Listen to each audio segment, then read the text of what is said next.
کرتی ہوں صدر محفل صوبائی وزیر زراعت گلگت بلتستان جناب محترم کاظم میثم صاحب.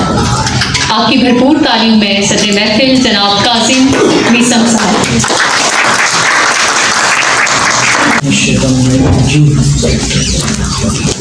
بسم اللہ الرحمن الرحیم.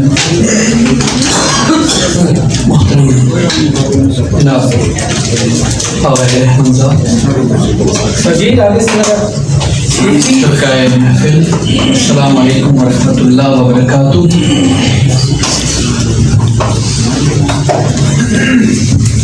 یہ 8 پہلوؤں کا شمار کیا ہے؟ یہ 8 پہلوؤں کا شمار کیا ہے کہ 7 رنگوں کے اس نگر میں جہاد 6 ہیں، حواس 5، 4 موسم زماں 3، جہاں 2 ہے خدائے واحد، یہ تیری بیان تو کے سفر پہ نکلے ہوئے مسافر عجیب گنتی میں کھو گئے کیونکہ تھک کے راہوں میں سو گئے. سب سے پہلے شب یلدا کی مناسبت سے میں ایرانی اور افغانی قوم کو مبارکباد پیش کرتا ہوں، اور یہاں پہ فارسی کلام بھی پیش کیے گئے. محترمہ ڈاکٹر صاحب بہت لطف آیا ایرانی لب و لہجے کے ساتھ، اور پروفیسر صاحب کے گفتگو سے بھی محسوس ہوئے اور کلام پیش کیا ہمارے دوستوں نے. تو ایک شعر تھا کلام اقبال کا، مجھے مجموعی طور پر جتنے کلام اقبال کے علامہ اقبال رحمۃ اللہ کے اس میں پسندیدہ میرا کلام یہی تھا. اور اگرچہ اس میں کئی اور اشعار تھے جو سننے سے عبارت رکھتے تھے، نہ وہ حسن میں رہی گرمیاں، نہ وہ عشق میں رہی نہ وہ عشق میں رہی گرمیاں، نہ وہ حسن میں رہی شوخیاں، نہ وہ غزنوی میں تڑپ رہی، نہ وہ خم ہے زلف ایاز میں. تو یہاں پہ مجھے یاد آیا کہ نہ غزنوی ہے واقع، نہ ایاز رہے، نہ ایاز کے زلف رہے، نہ کاکل رہے، نہ خم رہے. ایاز گھنجے ہو چکے ہیں، غزنوی لاپتہ ہو چکے ہیں. ایسے میں یہاں پہ یہ کہنا چاہوں گا کہ ایرانی قوم کو تو رائے امتیاز حاصل ہے. اس شعر کا مطمع نظر یہ ہے کہ جب ایرانی قوم کو ایک بات دنیا تک پہنچانا چاہتی ہیں تو بڑے سلیقے سے پہنچا دیتی ہے، ادب کے ساتھ پہنچا دیتی ہے. اس کی ایک مثال یہی ہے کہ یونیسکو نے شب یلدا کو اپنے شیڈیول میں رکھا اور اس کو افغانستان اور ایران کا دن کے طور پر اس کو منانے کا باقاعدہ طور پر ایک آغاز کر دیا. تو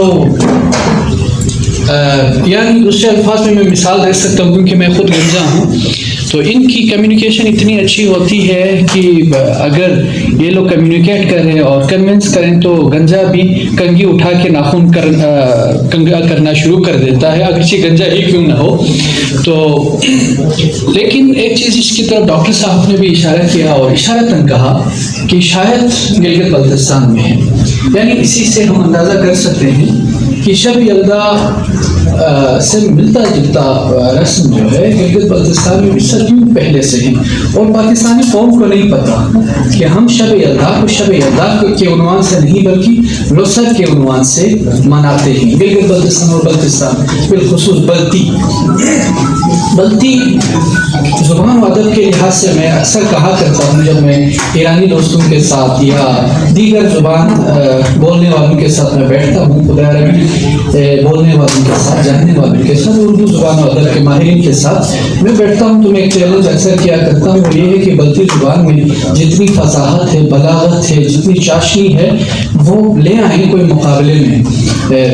وہ دوست مجھے کہتے ہیں کہ آپ باعث ہوتے ہیں، تو میں چند مثالیں دیا کرتا ہوں تو سامنے سے وہ پریشان بھی ہوتے ہیں اور کہتے ہیں واقعی ہماری زبان اس زبان کو نہیں چیلنج کر سکتی. یعنی بلتی زبان و ادب اپنے اندر فصاحت بھی رکھتی ہے، عربی کی طرح فصاحت و بلاغت بھی رکھتی ہے، فارسی کی طرح چاشنی اور شیرینی بھی رکھتی ہے، اور اس کے ساتھ ساتھ اس میں سلاسل بھی ہے، اس میں ضخامت بھی ہے، بہت ہی خوبصورت اور عمدہ زبان و ادب ہے، بلتی زبان و ادب. تو بلتستان میں دو جو تقریبات ہیں، جو تہوار ہے، جو رسم ہے، وہ ایران سے اور ایرانی قوم سے ملتی جلتی ہے. ایک نوروز ہے اور دوسرا شب یلدا. شب یلدا کو ہم لوسر کے طور پر مناتے ہیں، لوسر کے عنوان سے مناتے ہیں. اور اس لوسر تہوار میں جشن مفنگ ہے، وہ مرکز رہتا ہے لوگوں کی توجہ کا. جشن مفنگ کیونکہ اس سال ایام فاطمیہ کی وجہ سے اس کو احتشام کے ساتھ نہیں منایا جا سکا، ورنہ گلگت بلتستان میں اس تہوار کو بڑے ہی جوش و خروش کے ساتھ لوگ مناتے ہیں. کب سے شب یلدا یا لوسر شروع ہوا اس کی تاریخ کا تو احاطہ نہیں کیا جا سکتا، یہ رسم کب سے چلی، لیکن اتنا کہا جا سکتا ہے کہ ایک تو یقیناً سال نو کی آمد کے حوالے سے تبتی تاریخ جو تبتی کیلنڈر ہے اس میں 21 دسمبر پہلا دن ہے. تو اس جشن میں کہ لمبی راتیں اب ختم ہو رہی، بہار آنے کو ہے، خزاں اب ختم ہو گئی، سردیاں اب ختم ہو رہی ہیں، خوشیاں اب آنے کو ہے. شاید ایک تو نئے سال کے عنوان سے ہیپی نیو ایئر کے طور پر بلتستانی زبان و ادب والے اس کو مناتے ہیں. دوسرا ایک تاریخ یہ بھی بتائی جاتی ہے کہ گلگت بلتستان میں، بلتستان ریجن میں پرانے وقتوں میں بادشاہ تھا، بڑے ظالم بادشاہ تھے. تو اس ظالم بادشاہ کی تخت کہتے ہیں اسی رات گری ہے.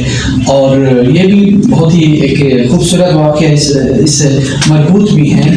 وہ یہ ہے کہ لوگ وہاں کے کیونکہ ڈسینٹ بہت ہے، بہت شریف ہے گلگت بلتستان کے، بالخصوص بلتستان کے عوام بعض اوقات تو مظالم کو بھی ہنس کے سہ لیتے ہیں.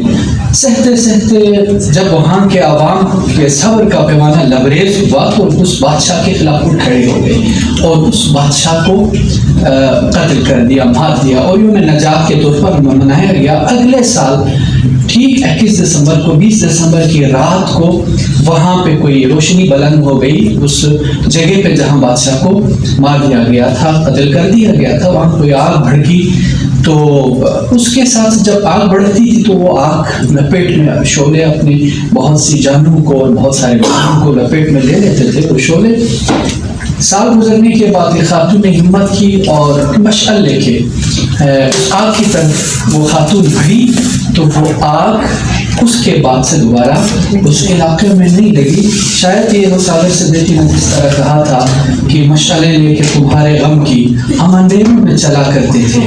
تو مشعلیں بنانے کا انداز بھی ڈفرینٹ ہوتا ہے، اس کو منانے کا انداز بھی مختلف ہوتا ہے. یعنی آج کی شام رات کو جو نوجوان ہیں وہ پہاڑوں پہ چلے جاتے ہیں، کیونکہ پہاڑی سلسلے چاروں طرف اور بیچ میں ہم ہیں.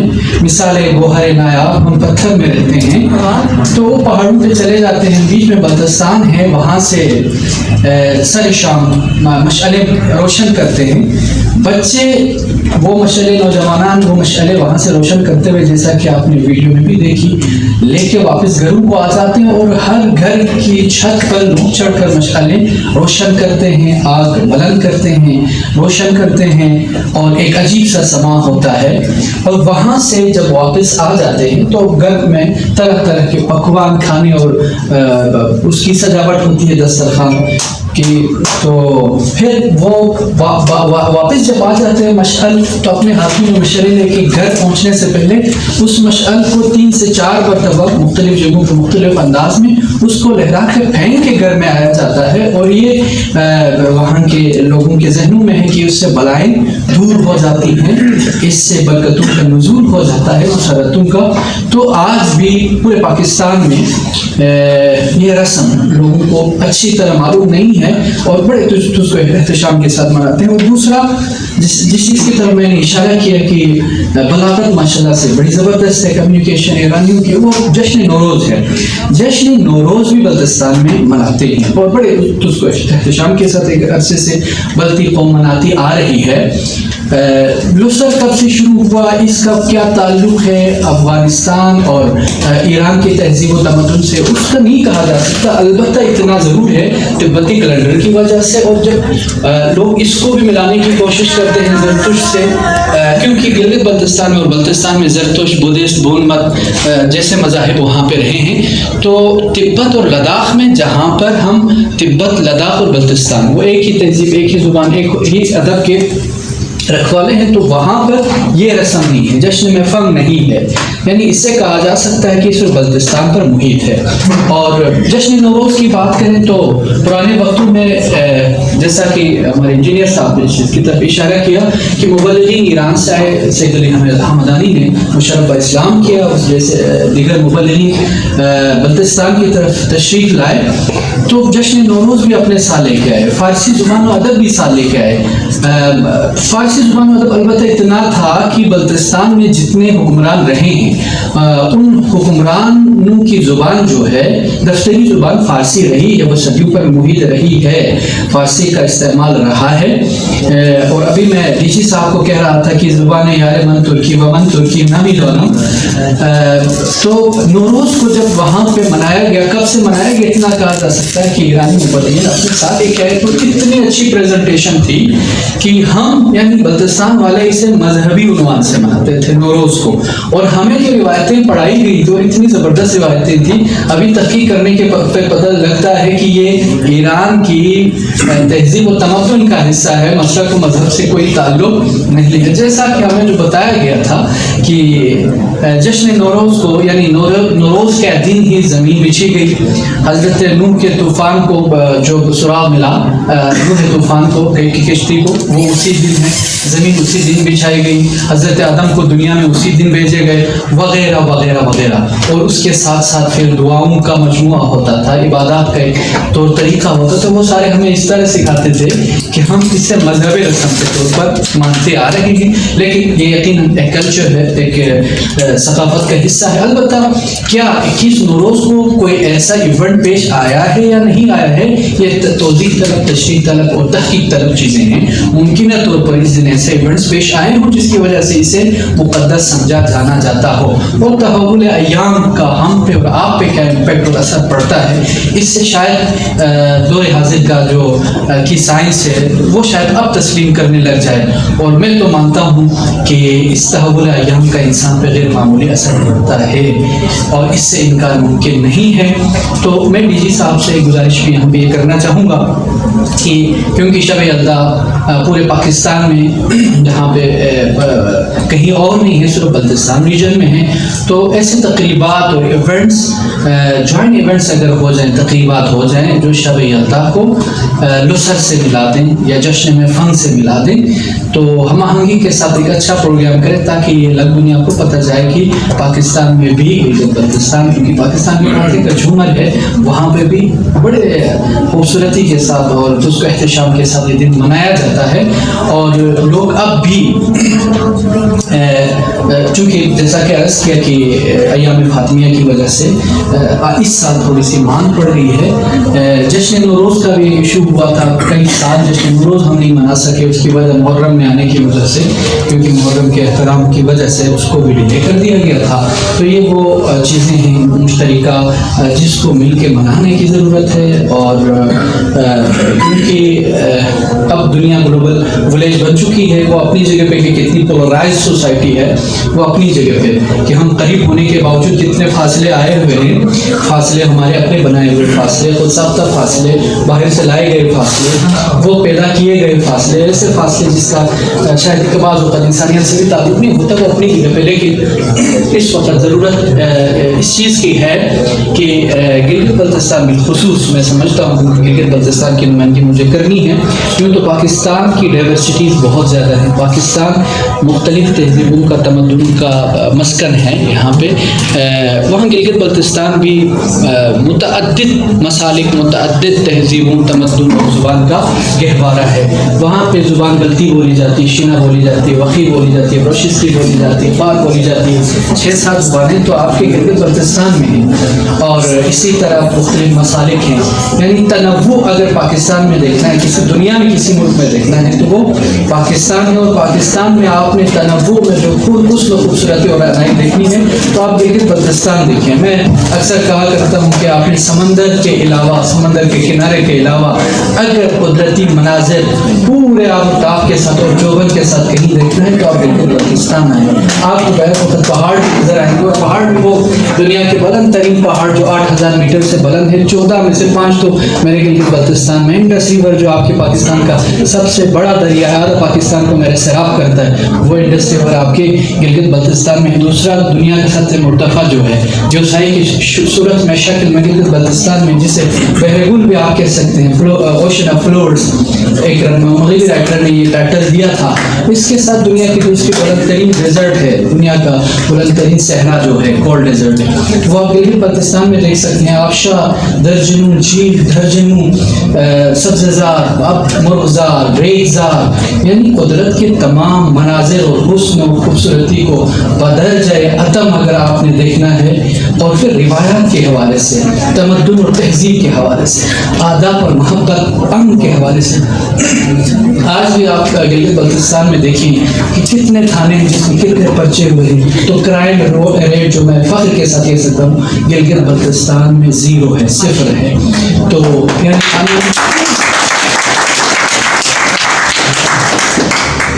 امن, محبت, پیار اور اسی طرح جتنی خوبصورتی سے عبارت چیزیں ہیں, حسن و رعنائی سے منسوب چیزیں ہیں, وہ آپ گلگت بلتستان میں دیکھ سکتے ہیں. اور یقیناً گلگت بلتستان پاکستان کے ماتھے کا جھومر ہے, اور یقیناً پاکستان اور ایران کا رشتہ مضبوط, مستحکم, نظریاتی, جغرافیائی رشتہ ہے. مفادات سے ہٹ کر صرف مفادات کا تعلق ایران اور پاکستان میں نہیں ہے, بلکہ نظریات کا ہے, جذبات کا ہے, احساسات کا ہے. اور اس رشتے کو قائم دائم رکھیں, اور اس دعا کے ساتھ کہ